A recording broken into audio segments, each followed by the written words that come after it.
So it's always important to start with the doctrinal, why do I care about this?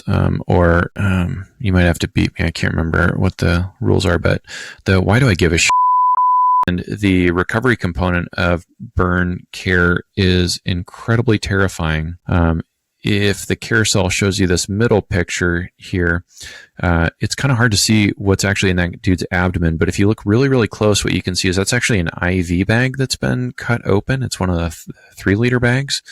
And they have sewn in that cut open IV bag to this dude's skin to keep his intestines from just flopping out onto the hospital bed because he's got so much edema. And you can also see the scrotal edema there from just profound swelling and over-resuscitation. And Dennis, I don't mean to speak for you, but I'm guessing you may be in a similar period of your life because, when I was a young guy initially doing pre-hospital, far forward care, that sort of thing, and I'd been to a few schools and felt like I was pretty hot stuff and was told by instructors I could handle anything.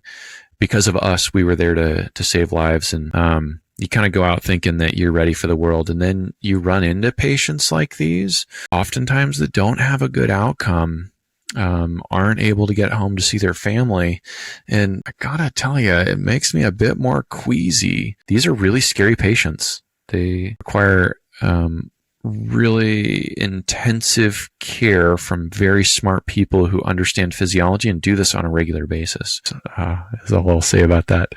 But the glycocalyx is super important. You injure it, and then guess what happens to that lining? Just like if you ripped out the rubber lining inside a fire hose, well, that fire hose is just going to leak fluid all over. And that's the same thing that happens to our vasculature. Whereas if you've got a healthy glycocalyx, considered a rubber lining inside there, then you don't get all that leaky capillary with all that interstitial fluid shift and third spacing. Because you want to keep your nutrient-rich vascular fluid, your plasma and your RBCs, in the vasculature, circulating around, delivering nutrients and healing fluids, taking toxins, and going about its business. This article actually says in the critically ill burn patient, it leaves the vasculature even faster.